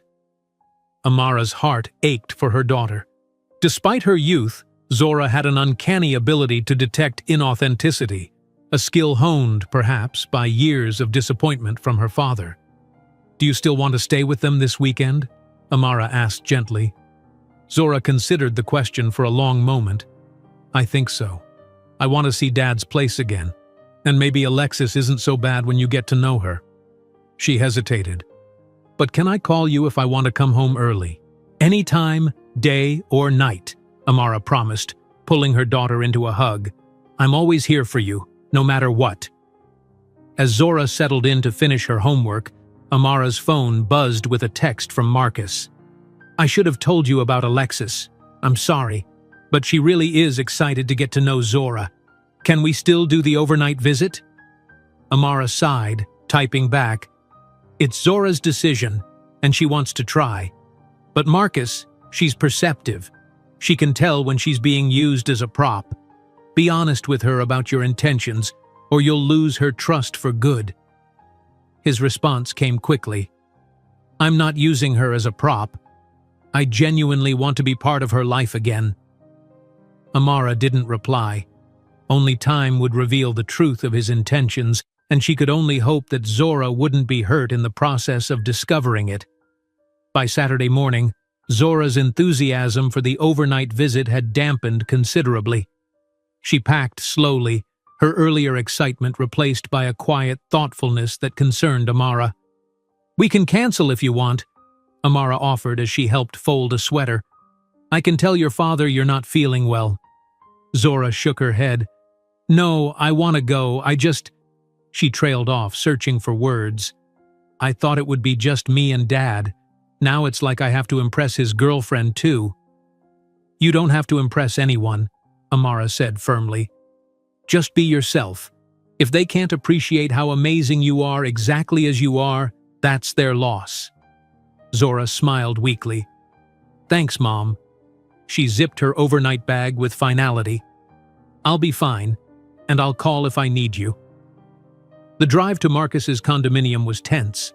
Amara tried to initiate conversation, but Zora responded with monosyllables, her gaze fixed out the window. When they arrived, Marcus was waiting in the lobby alone, a small mercy for which Amara was grateful. "Hey, princess," he greeted Zora with a hug. "I've got the whole weekend planned. Wait until you see what we're doing this afternoon." Zora managed a smile that didn't quite reach her eyes. "Sounds good, Dad." Amara pulled Marcus aside while Zora examined a large sculpture in the lobby. "Where's Alexis?" "She's upstairs getting things ready. She wanted to give us some space for the drop-off." Marcus looked uncomfortable. "Look, I know Thursday night was awkward, but Alexis really does want to be part of Zora's life. She's making a special dinner tonight." "Just remember what I said," Amara warned. "Zora needs to feel like she matters to you as an individual, not as an accessory to your relationship with Alexis." Marcus's expression hardened slightly. "I know how to parent my own daughter, Amara." "Do you? Because for the past 7 years, I've been doing it alone." The words slipped out before she could stop them, sharper than intended. A flash of hurt crossed Marcus's face, quickly replaced by a controlled neutrality that Amara recognized from their divorce proceedings. "I'm trying to make up for that now. I wish you could see that." Before she could respond, Zora rejoined them. "Ready when you are, Dad." Amara knelt to hug her daughter goodbye. "Have fun, sweetheart. Call me if you need anything." "I will." Zora clung to her for a moment longer than usual, then pulled away with forced brightness. "See you tomorrow, Mom." As Amara watched them disappear into the elevator, a sense of foreboding settled over her. Something about the situation felt wrong, but she couldn't articulate exactly what. Marcus seemed genuinely eager to spend time with Zora, yet the hasty introduction of Alexis and the Fortune magazine reporter's presence at the science fair suggested ulterior motives that troubled her. Back at home, Amara tried to distract herself with work and household chores, but her thoughts kept returning to Zora. Was she having a good time? Was Alexis being kind to her? Was Marcus giving her the attention she craved, or was he constantly checking his phone for work messages as he'd done throughout their marriage? Around noon, a text from Zora arrived with a photo of her grinning in a bowling alley. "Dad's terrible at bowling. I'm winning by 30 points." The message eased Amara's anxiety somewhat. At least they were having fun together. Another update came at 3 p.m., a picture of Zora with an ice cream cone the size of her head. "Best ice cream ever at this place, Dad knows." By evening, though, the updates had stopped. Amara resisted the urge to text, not wanting to seem overprotective or to interrupt their time together. Instead, she accepted Lisa's long-standing invitation to join her friends for dinner, hoping the company would keep her from obsessively checking her phone. The restaurant was buzzy and upscale, filled with well-dressed patrons enjoying Saturday night cocktails. Lisa waved enthusiastically from a corner table where she sat with 2 other women Amara recognized from previous get-togethers. "She lives!" Lisa exclaimed, standing to hug Amara. "We thought you'd fallen off the face of the earth." "Just busy with work and Zora," Amara explained, sliding into an empty chair. "You know how it is." "Speaking of Zora, where is she tonight? You usually can't get a sitter on weekends," asked Denise, a marketing executive with 2 teenagers of her own. "She's actually staying with her father overnight," Amara said, trying to keep her tone neutral. "He's back in the picture suddenly." The table fell silent. All 3 women were familiar with Amara's situation. They'd been her support system through the divorce and the difficult years that followed. "Marcus?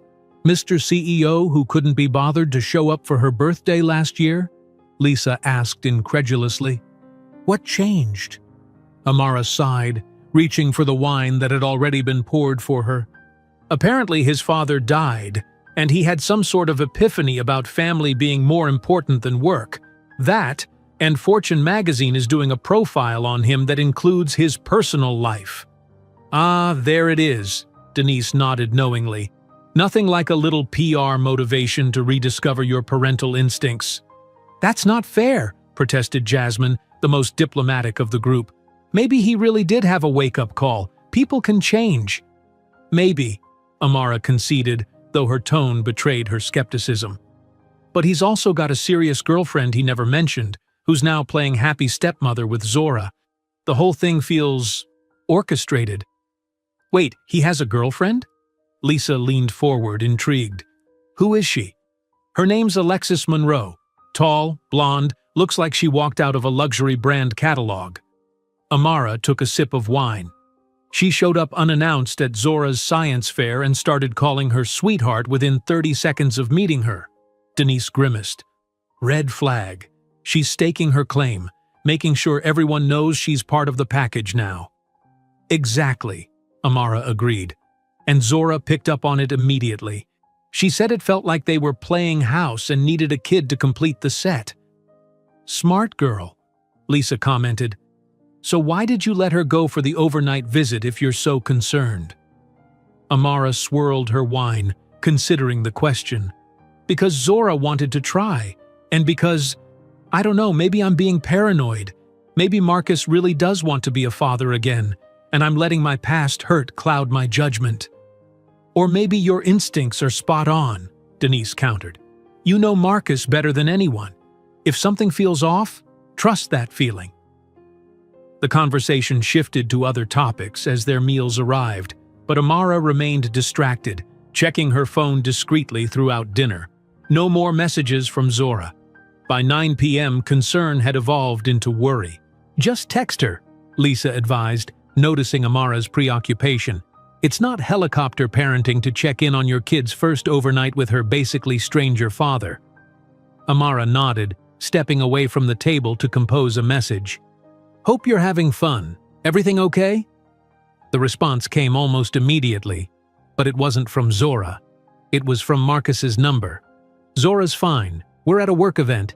She's making friends with the CEO's daughter. We'll have her text you before bed." A work event? That hadn't been mentioned in any of their discussions about the weekend. Amara felt a surge of anger. Marcus had promised this weekend would be about bonding with Zora, not dragging her to corporate functions. She typed back, "What work event? This was supposed to be time for you and Zora." Marcus, "Last-minute opportunity. Foundation donor reception. Great exposure for Zora to meet successful people. Don't worry, she's enjoying herself." Amara doubted that very much. Zora hated formal events and struggled with social anxiety in unfamiliar settings. The idea of her being paraded around a room full of strangers as Marcus's newly rediscovered daughter made Amara's stomach churn. "Let me speak to her," she demanded via text. Several minutes passed before a response came, this time from Zora. "Hi, Mom. I'm okay. The party is boring, but Dad says we can leave soon. There's a girl my age here, but she's kind of snobby. Miss you." The message confirmed Amara's suspicions. Zora wasn't enjoying herself. She was enduring an adult function that served Marcus's interests, not hers. "Want me to come get you?"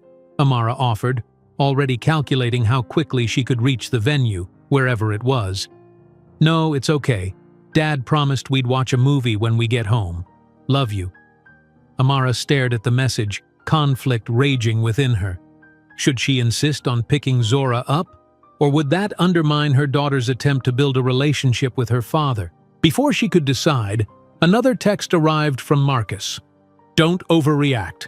This is important for the Foundation. We'll be home in an hour, and the rest of the weekend will be just family time." The dismissive tone of his message reignited Amara's anger. "Zora is not a marketing tool for your Foundation, Marcus. She's a child who needs genuine attention, not a prop at your networking events." No response came. Amara returned to the table. Her mood darkened considerably. "Everything okay?" Jasmine asked, noting her expression. "Marcus took Zora to a work event, some donor reception for his new foundation. He didn't even warn her ahead of time." Amara pushed her plate away, appetite gone. "This is exactly what I was afraid of. He's using her." "Maybe it's not that calculated," Jasmine suggested gently. "Maybe he really does have to attend this event and didn't want to cancel his weekend with Zora."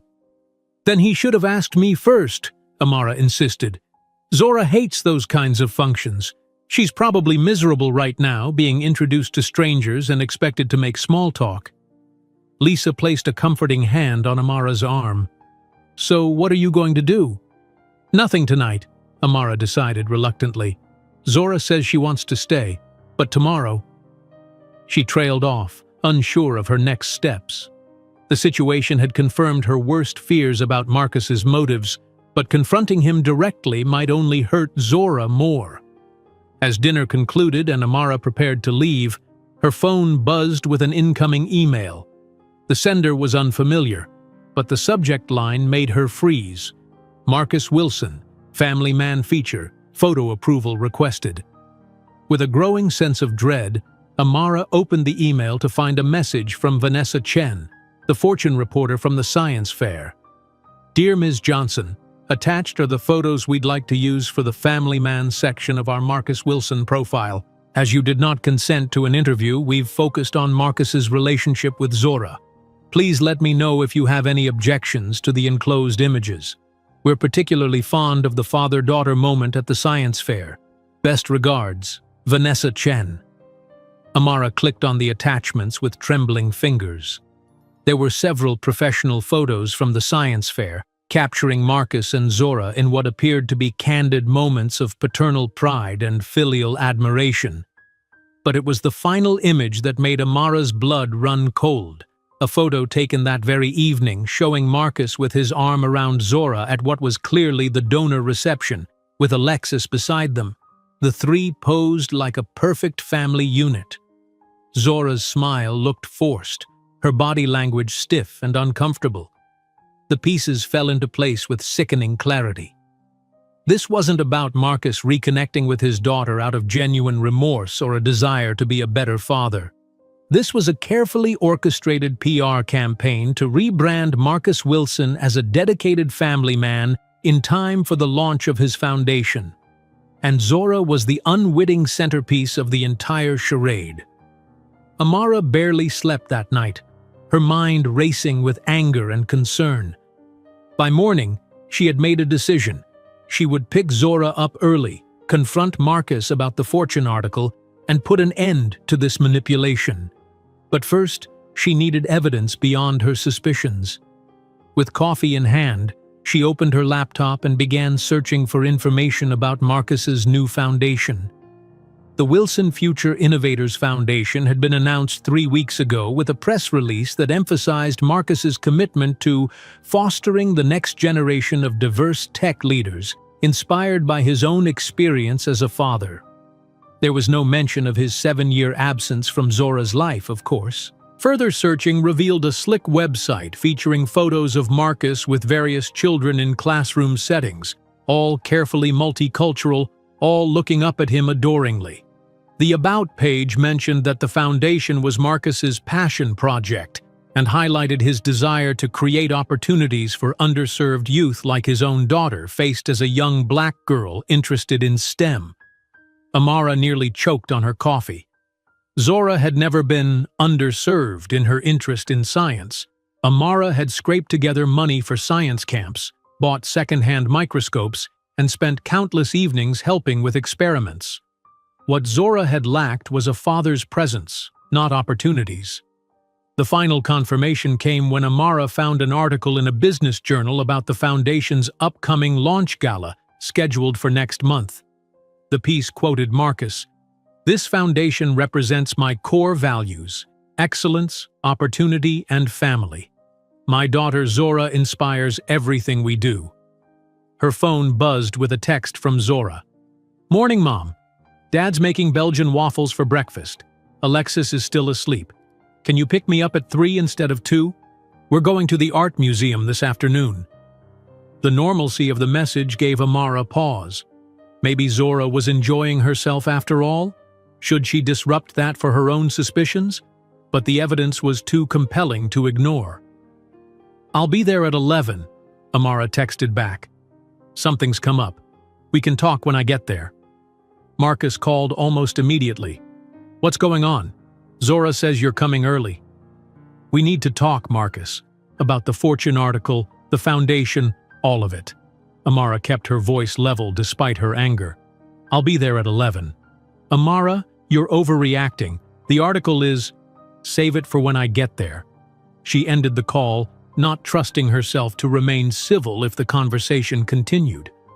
By the time Amara arrived at Marcus's building, she had rehearsed what she wanted to say. She would be calm but firm. She would focus on Zora's well-being, not her own hurt feelings. And she would make it clear that using their daughter as a marketing tool for his foundation was unacceptable. The doorman recognized her and waved her up without calling ahead, a small mercy that gave her the element of surprise. When the elevator doors opened on Marcus's floor, she squared her shoulders and marched to his door. Alexis answered, looking perfectly put together despite the early hour. "Amara, we weren't expecting you until later." Her smile was strained. "Marcus is just helping Zora with her science project data. Come in." The condo was even more impressive in daylight. Floor-to-ceiling windows offering panoramic views of the city, minimalist furniture that probably cost more than Amara's car, and tasteful artwork on every wall. It felt like a showroom, not a home. Marcus and Zora were seated at the dining table, heads bent over the tablet he had given her, surrounded by papers covered in graphs and notes. They looked up in unison as Amara entered. "Mom, you're early," Zora said, surprise evident in her voice. "I need to speak with your father," Amara replied, trying to keep her tone light. "Why don't you pack up your things while we talk?" Zora glanced between her parents, sensing the tension. "Is everything okay?" "Everything's fine, Princess," Marcus assured her. "Just grown-up stuff. Your mom and I will talk in my office." Once Zora had reluctantly left to gather her belongings, with Alexis volunteering to help, Amara followed Marcus into a sleek home office dominated by a massive desk and more city views. "What's this about, Amara?" Marcus asked, closing the door behind them. "Zora's having a great time. Why are you cutting the visit short?" Without a word, Amara pulled out her phone and showed him the email from Vanessa Chen with the attached photos. "Care to explain this?" Marcus scanned the email, his expression unreadable. "It's just a few photos for the article. What's the problem?" "The problem is that you never mentioned this article would feature Zora so prominently. The problem is that you took her to a donor event without my knowledge or permission. The problem," Amara continued, her voice rising despite her efforts to stay calm, "is that you're using our daughter as a prop in your philanthropic rebrand after ignoring her for 7 years." Marcus's jaw tightened. "That's not what's happening. Yes, the foundation is important to me, and yes, having Zora in my life supports the image we're trying to build, but that doesn't mean my desire to reconnect with her isn't genuine." "Doesn't it?" Amara challenged. "Because from where I'm standing, the timing is awfully convenient. Your father dies, you have an epiphany about family values right when you're launching a foundation for underprivileged kids, and suddenly you're desperate to be in Zora's life again." "You're oversimplifying a complex situation," Marcus countered, his tone maddeningly reasonable.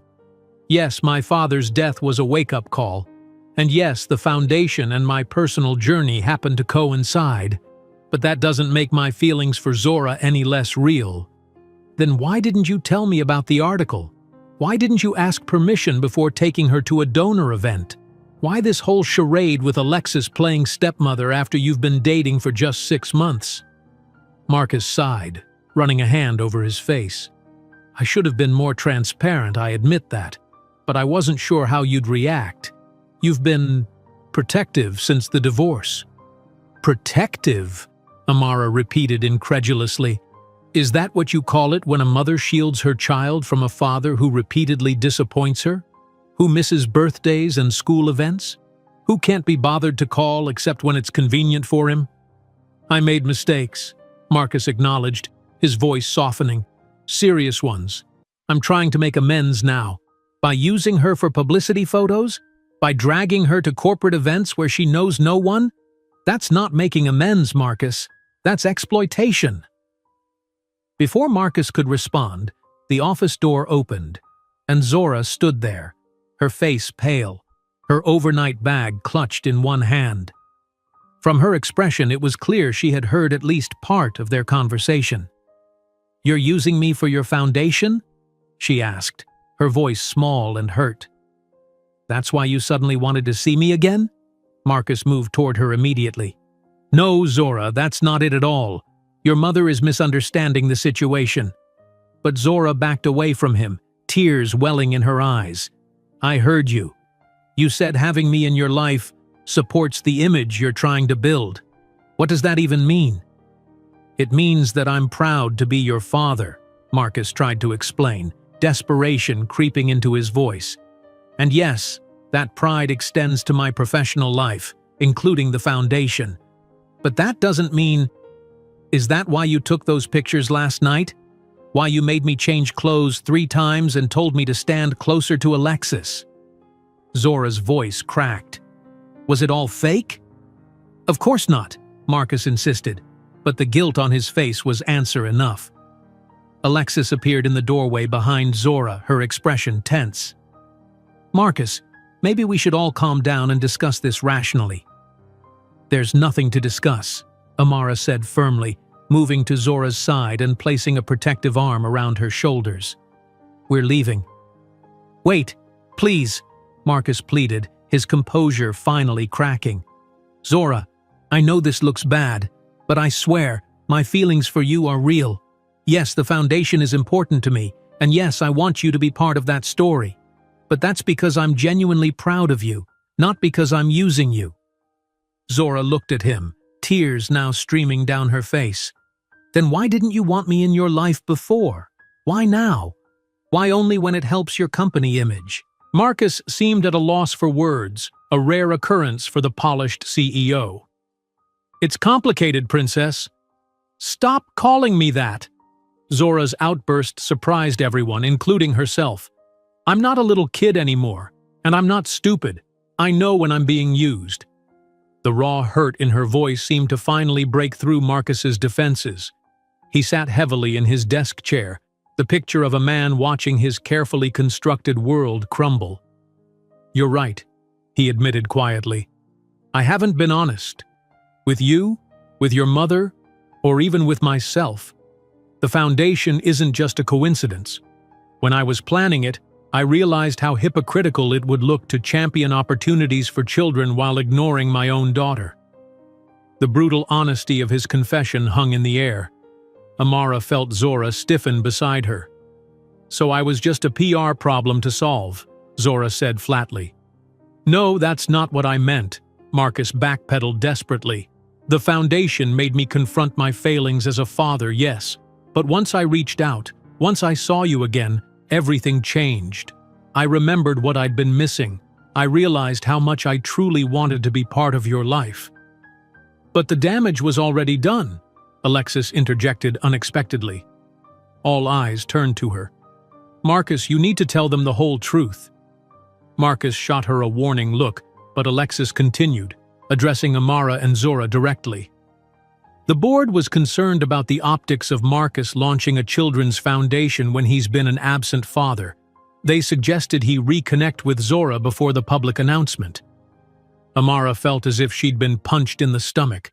Her worst suspicions confirmed, she turned to Marcus with disgust. "Your board told you to pretend to care about your daughter?" "It wasn't like that," Marcus protested weakly.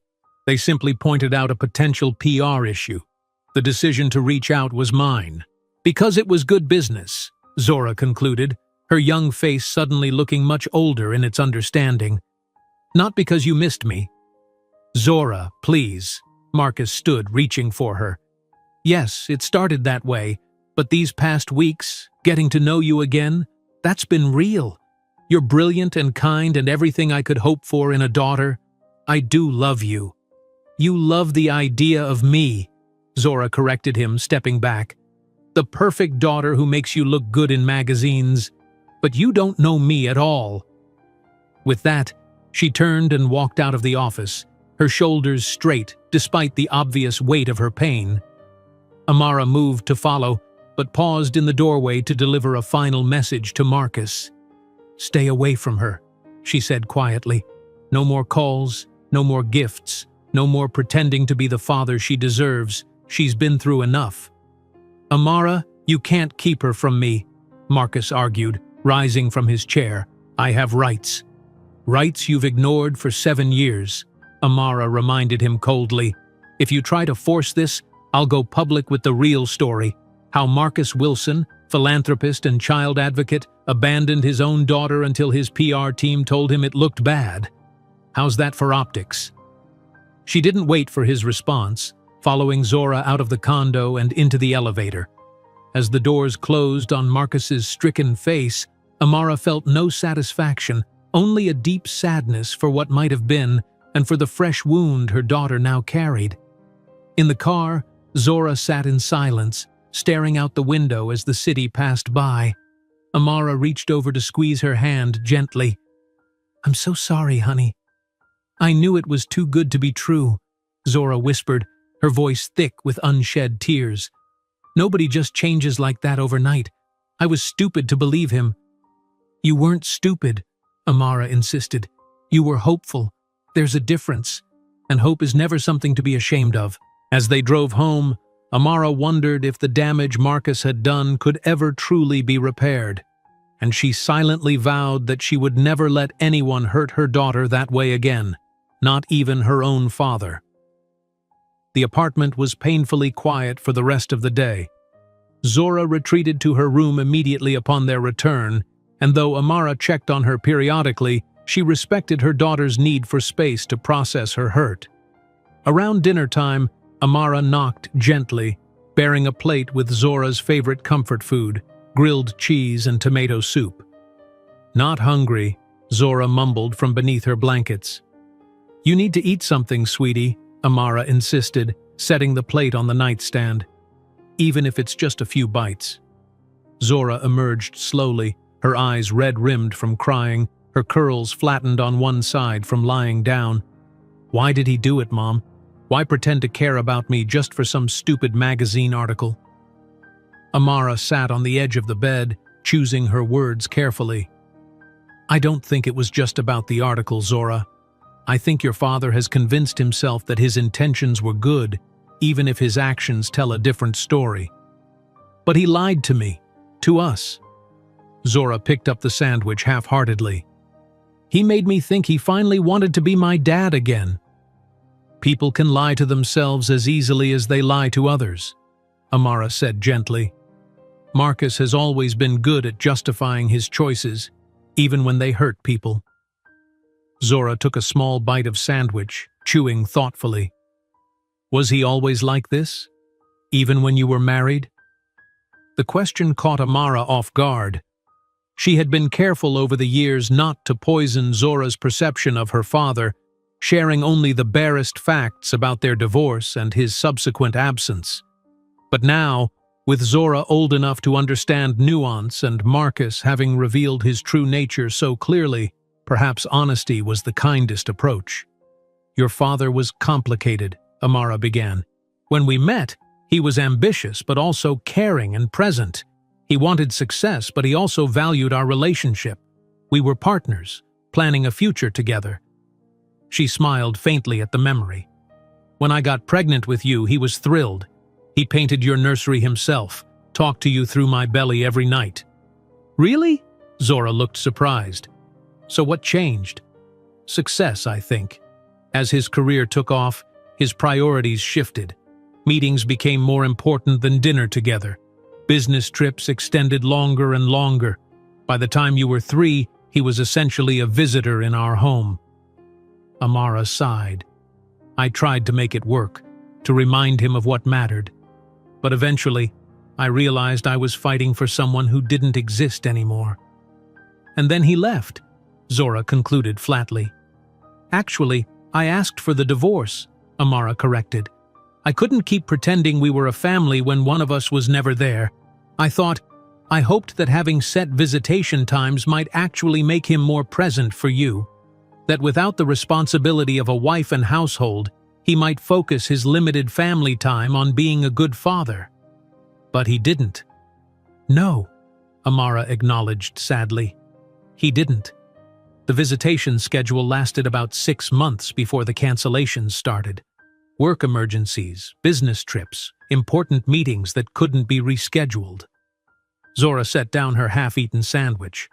"Why didn't you tell me all this before? You always just said he was busy with work, that he cared about me even if he couldn't show it." "Because I wanted to protect you from the hurt I was feeling," Amara admitted. "And because I kept hoping he would realize what he was missing and change. I didn't want to make it harder for you two to reconnect if that day ever came." "Well, it came and went," Zora said bitterly. "And it was all fake anyway." "Maybe not entirely," Amara suggested, surprising herself with the concession. "The way it started was wrong, yes. But I saw how he looked at you at the science fair, how proud he was. Those moments seemed genuine. Then why didn't he just tell the truth? Why all the secrecy and the creepy girlfriend and the stupid foundation pictures?" "Because Marcus has spent so long putting his image first that he doesn't know how to be authentic anymore," Amara said. "Even when he feels something real, he filters it through the lens of how it will look to others, how it will advance his goals." Zora considered this, absently stirring her soup. "That's really sad, actually." "It is," Amara agreed, touched by her daughter's capacity for empathy even in her own pain. "Success without meaningful connection is a hollow victory." They sat in companionable silence for a moment, the worst of the tension finally broken. Zora took a few more bites of her sandwich, then asked, "Do you think he'll try to see me again?" "I don't know," Amara answered honestly. "I told him to stay away, but Marcus has never been good at taking no for an answer when he wants something." "I don't want to see him," Zora said firmly. "Not for a long time, maybe not ever. That's your choice, and I'll support whatever you decide." Amara stroked her daughter's hair gently. "But remember, feelings change over time. You might feel differently in the future, and that's okay too." Zora nodded, then surprised Amara by asking, "Can I sleep in your bed tonight, like when I was little?" "Of course," Amara smiled, her heart aching with love for this remarkable child who could still show vulnerability despite her hurt. "We can watch a movie on my laptop if you want." "Thanks, Mom." Zora set aside her dinner tray and hugged Amara tightly. "At least I still have you. You never leave." "Never," Amara promised, blinking back tears. "Not even when you're a grumpy teenager who thinks I'm the most embarrassing person on the planet." That earned a small laugh from Zora, the first since the confrontation with Marcus. "I already think that sometimes." "Well, buckle up, because I'm about to get a whole lot more embarrassing." Amara tickled her daughter's side playfully, relieved when Zora giggled and squirmed away. The evening passed quietly with a marathon of comfort movies and ice cream eaten straight from the carton, a rare treat in their household. By the time Zora fell asleep, curled against Amara's side like she used to as a little girl, some of the day's tension had dissipated. Amara stayed awake longer, scrolling through her phone with the sound off. There were 3 missed calls from Marcus and a series of text messages ranging from apologetic to defensive to pleading, "Please let me explain properly. You're making this worse than it is. I know I messed up, but I deserve a chance to make it right. Tell Zora I love her. Please.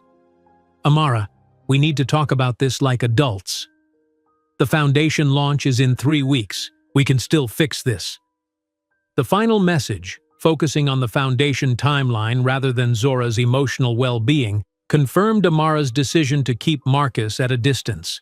His priorities remained unchanged, despite his professed epiphany. Just as she was about to set her phone aside, a new email notification appeared. Another message from Vanessa Chen at Fortune. Dear Ms. Johnson, I'm following up on my previous email regarding the photo approval for our Marcus Wilson profile. We're on a tight deadline and would appreciate your response by Monday. Additionally, Mr. Wilson has suggested we include a quote from you about his parenting and involvement in Zora's education. Please let me know if you're amenable to providing a brief statement. Best regards, Vanessa Chen. Amara stared at the message in disbelief. Even now, Marcus was trying to maintain his facade, to present a united front with a co-parent who had every reason to expose his lies. The audacity was breathtaking. After a moment's consideration, Amara began typing a response. Ms. Chen, thank you for your email. I do not approve the use of any images featuring my daughter Zora in your profile of Marcus Wilson. As a minor, she requires parental consent for media appearances, and I am exercising my right to withhold that consent. Furthermore, I will not be providing a statement about Mr. Wilson's parenting, as his involvement in our daughter's life has been minimal until very recently, coinciding suspiciously with your magazine profile and his foundation launch. I would suggest you verify the narrative Mr. Wilson has provided about his family life before publishing. Sincerely, Amara Johnson. Her finger hovered over the send button as she considered the consequences. The email would almost certainly derail Marcus's carefully constructed image and potentially impact his foundation launch. Was that fair to the children who might benefit from the foundation's programs, regardless of its founder's personal failings? But then she looked at Zora, sleeping peacefully beside her after hours of heartbreak, and her resolve hardened.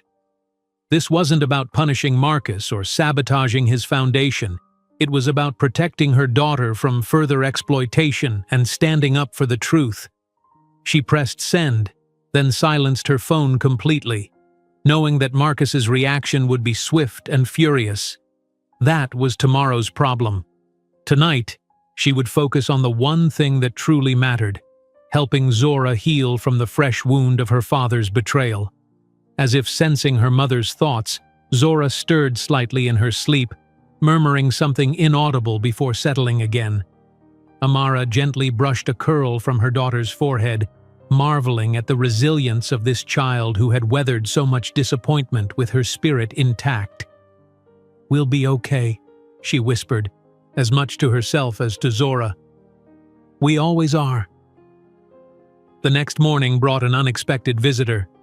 Amara was making pancakes, another comfort food tradition for difficult times, when a knock sounded at their door. Through the peephole, she was surprised to see not Marcus, as she had feared, but Alexis, looking distinctly uncomfortable in designer jeans and a simple blouse. Amara considered ignoring the knock, but curiosity won out. She opened the door slightly, keeping the security chain engaged. "What are you doing here?" "I need to talk to you," Alexis said, her usual confident demeanor subdued. "About Marcus and Zora. It's important." Against her better judgment, Amara unlatched the chain and gestured Alexis inside. "Zora's still sleeping. Keep your voice down."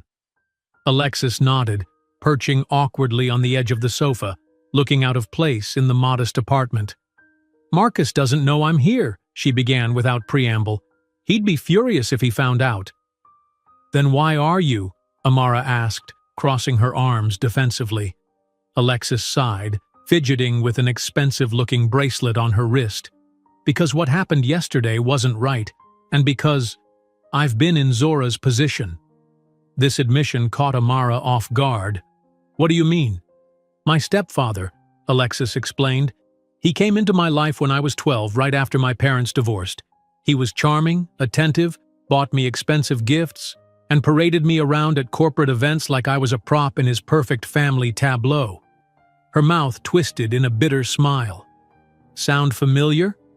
Amara sat down, her defensive posture softening slightly. Why are you telling me this?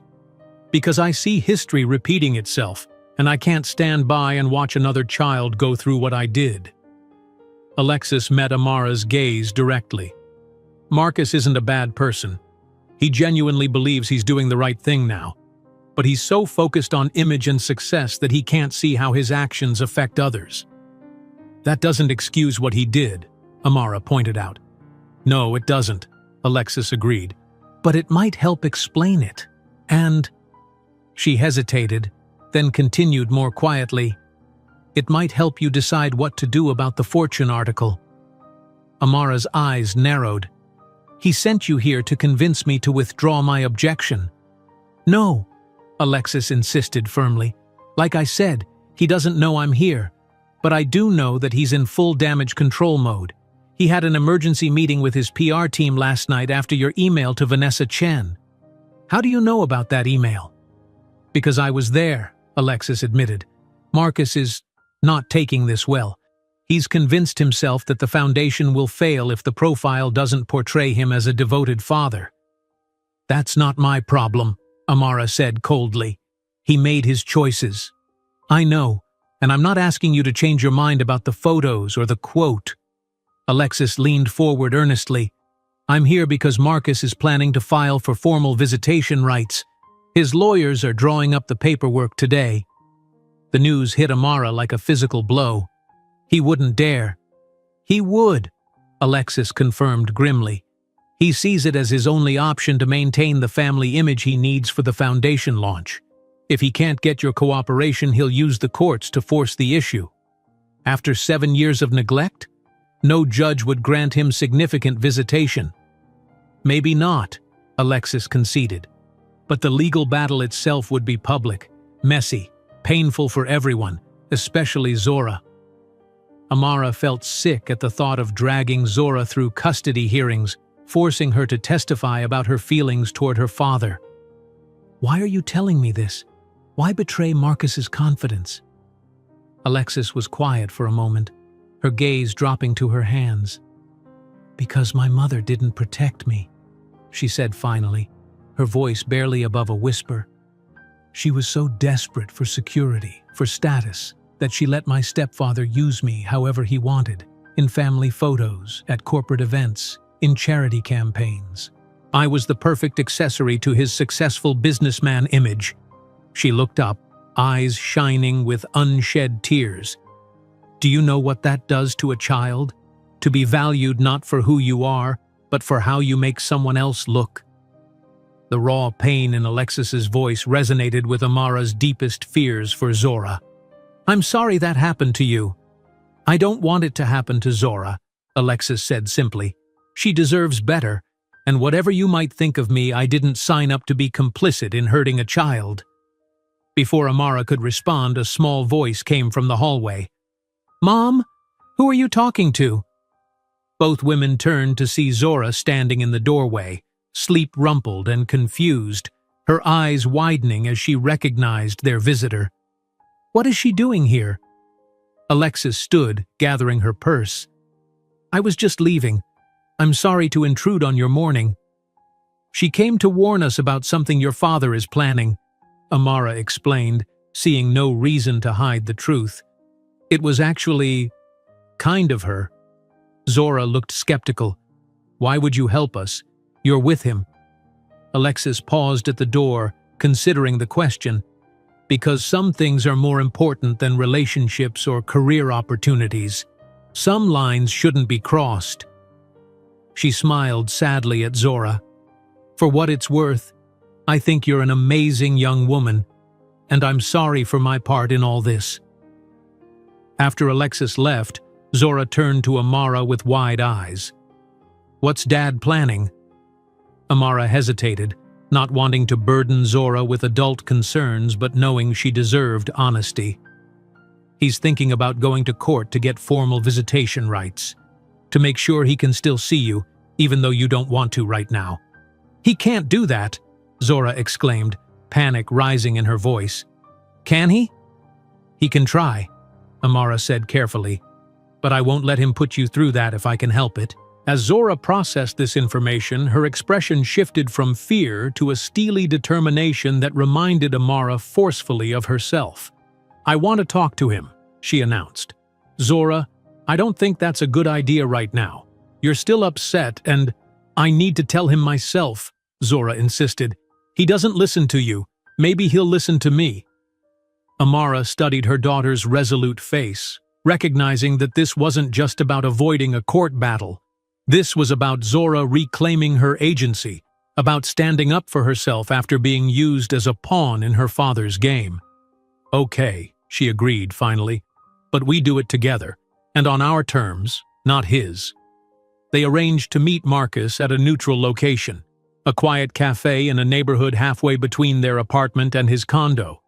Amara insisted on a public place, wanting witnesses if Marcus lost his temper, which seemed increasingly likely based on his escalating text messages throughout the morning.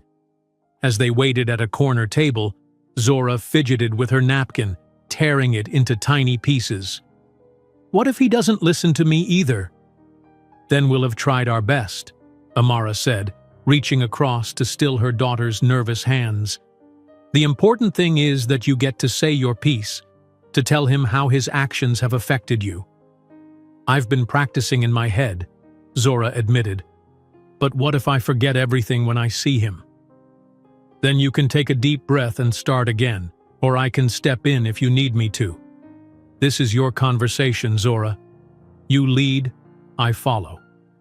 Marcus arrived exactly on time, looking haggard in a way Amara had rarely seen him. His usual polished appearance was slightly disheveled, shirt wrinkled, hair not perfectly styled, dark circles under his eyes suggesting a sleepless night. He spotted them immediately and approached with visible trepidation. "Thank you for meeting me," he said, directing the comment to both of them but his eyes lingering on Zora. "I wasn't sure you would." "This was my idea," Zora replied, her voice steadier than Amara had expected. "I have things I need to say to you." Marcus nodded, sliding into the chair across from them. "I'm listening." Zora took a deep breath, just as they had practiced. "I know about the legal stuff you're planning. Alexis told us." Surprise flashed across Marcus's face, followed quickly by anger. Alexis had no right. "Actually, she did the right thing," Amara interrupted. "Unlike you, she was thinking about what's best for Zora." "Everything I've done has been for Zora," Marcus insisted, though his voice lacked conviction. "No," Zora said firmly. "It's been for your image, for your foundation, for your magazine article, not for me." Marcus looked pained. "Zora, that's not true. Yes, those things are important to me, but reconnecting with you has been genuine." "Then why did you lie? Why did you have to be told by your board to be my dad again?" Zora's voice wavered slightly, but she pressed on. "Why did you take all those pictures at the donor event when you knew I was uncomfortable? Why did you make me pose with Alexis like we were some perfect family when you've barely been in my life?" Each question landed like a blow, and Marcus seemed to physically shrink under their weight. "I made mistakes," he acknowledged quietly. "I got caught up in the optics, in making everything look perfect. But that doesn't mean my feelings for you aren't real. If your feelings are real, then why are you threatening to take Mom to court?" Zora demanded.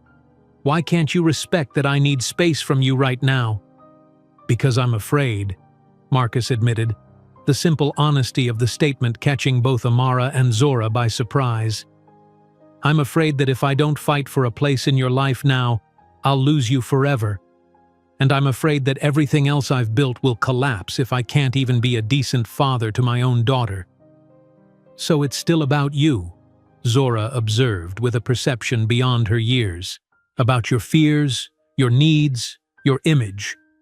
Marcus opened his mouth to object, then closed it again, considering her words. "Maybe you're right," he said finally. "Maybe I haven't changed as much as I thought I had." A silence fell over the table, heavy with unspoken emotions. Amara watched Zora's face, ready to intervene if needed, but her daughter seemed determined to handle this on her own. "I don't want you to take Mom to court," Zora said eventually, her voice quiet but firm. "It would just make everything worse, and I don't want to see you right now. Maybe not for a long time." The pain on Marcus's face was genuine. "I understand that you're hurt, Zora, but cutting me out completely—" "It's not about punishment," Zora interrupted. "It's about trust. You broke mine, again, and I need time to figure out if I can ever trust you again." "Time," Marcus repeated, as if testing the word. "How much time?" "I don't know," Zora answered honestly. "That's not something I can predict. It depends on you, too." "On me?" Hope flickered in Marcus's eyes.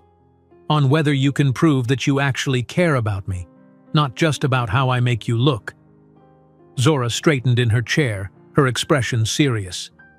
"If you really want to be my dad, then act like one. Even when there are no cameras, even when it's not convenient, even when it doesn't help your foundation or your magazine article." Amara felt a surge of pride at her daughter's articulate stance. Zora wasn't shutting the door completely on a relationship with her father, but she was setting clear boundaries, something Amara herself had struggled to do in her own relationship with Marcus. "I can do that," Marcus said quickly. "I'll cancel the legal consult. No courts, no pressure. I'll respect your need for space." "And the magazine article?" Amara prompted. "Will you stop trying to use Zora as your poster child for Father of the Year?" Marcus hesitated, his businessman instincts clearly warring with his parental obligations. "The foundation launch is in 3 weeks. The profile is a key part of our publicity strategy." "Then you have a choice to make," Amara said simply. "Your foundation's image or your daughter's well-being. You can't have both, not this time." "Mom's right," Zora added. "If you really want to help kids, you can do it without using me in your promotions. Actually, it would be more honest that way." Marcus looked between them, conflict evident on his face. Then, with a resigned sigh, he pulled out his phone. "I'll call Vanessa now. I'll tell her to remove all mentions and photos of Zora from the article." "On speaker," Amara requested, not quite ready to trust his word. To his credit, Marcus complied, placing the call right there at the table. After a brief exchange with Vanessa, during which he firmly instructed her to remove all references to his daughter from the profile, he ended the call and set the phone down. "Satisfied?" "It's a start," Zora acknowledged, some of the tension leaving her shoulders. "But it doesn't fix everything." "I know," Marcus agreed soberly. "I have a lot to make up for. 7 years of absence, plus the recent manipulation. I'm not asking for immediate forgiveness, Zora. Just a chance, eventually, to try again. The right way this time." Zora considered this, her expression thoughtful.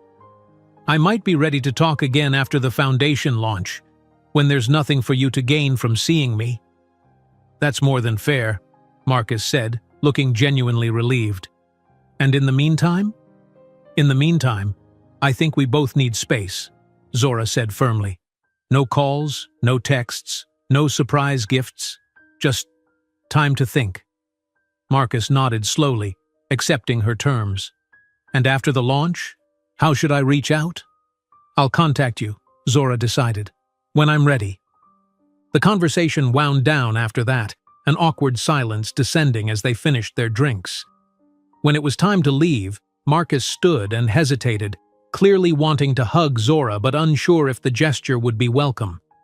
Zora solved his dilemma by offering her hand instead. "Goodbye, Dad. For now."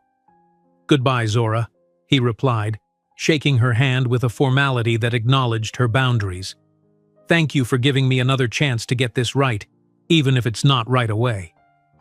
Outside the cafe, Amara put her arm around Zora's shoulders as they walked to the car. "I'm so proud of you," she said. "That couldn't have been easy." "It wasn't," Zora admitted, "but it felt good to say everything I was thinking instead of just being angry inside." "Do you think he really understood?" Zora considered the question seriously. I think he wants to understand. But changing is hard, especially when you've been one way for so long. She glanced up at Amara. Did you love him once? Like, really love him? The question caught Amara by surprise. Yes, she answered honestly. Very much. He wasn't always the person you saw this week. There was a time when he was passionate and present and full of dreams that included all of us, not just his career. What happened? Success changed him, or maybe it just revealed who he always was underneath. Amara shrugged. Sometimes people show you their best selves when life is challenging, and their worst when things get easier. Is that why you never remarried? Zora asked, curiosity overcoming her usual reluctance to discuss her mother's love life. Because you're afraid someone else will change too? Amara laughed softly. Partly that. Mostly I was too busy raising a pretty amazing kid to worry about dating. You should date, Zora declared unexpectedly. You deserve someone who treats you well all the time, not just when it's convenient. Oh, really? Amara raised an eyebrow, amused by this turn in the conversation. And when did you become an expert on my love life? I'm just saying, Zora grinned, a glimpse of her usual spirited self breaking through the solemnity of the day. You're not that old, you know, and you're pretty and smart. Someone would be lucky to have you. Well, thank you for that ringing endorsement, Amara said dryly. I'll keep it in mind. As they drove home, Amara reflected on the week's events, from Marcus's unexpected reappearance to the painful confrontation, and now this tentative resolution. It wasn't a perfect ending. There were still hurt feelings and broken trust to contend with. But Zora had stood up for herself, had set boundaries that even Marcus Wilson couldn't bulldoze through. That, in itself, was a victory. The foundation launch came and went 3 weeks later without any contact from Marcus. True to his word, the Fortune profile made no mention of his daughter, focusing instead on his business achievements and philanthropic vision. Amara monitored the coverage carefully, relieved to find no photos of Zora, no quotes about his parenting journey, no exploitation of their family story for PR value. A month after the launch, on a rainy Sunday afternoon, Zora approached Amara with a determined expression. I think I'm ready to talk to Dad again, she announced. Not to go back to how things were before, just to see if he's really changed. Amara nodded, respecting her daughter's decision. Do you want me to call him, or would you rather do it yourself? I'll do it, Zora said, her confidence stronger now. But can you sit with me while I do? Always, Amara promised, following Zora to the couch where she dialed Marcus's number with steady hands. As Zora began the conversation with her father, cautious but open to possibility, Amara felt a weight lift from her shoulders. Whatever happened next, whether Marcus proved worthy of a second chance or not, Zora was approaching the situation with clear eyes and strong boundaries. She was learning to protect her heart while still leaving room for hope, to demand respect without closing herself off to connection. In that moment, watching her daughter navigate this complex relationship with such grace, Amara knew that despite all the challenges of single parenthood, despite the financial struggles and the absent co-parent and the countless nights of worry, she had succeeded in the one thing that truly mattered: raising a child who knew her own worth and wouldn't settle for less than she deserved, not even from her CEO father, and that was worth more than all of Marcus Wilson's millions combined. If you enjoyed today's video, I'm sure you'll love the next one. Don't waste time. Just click on the screen.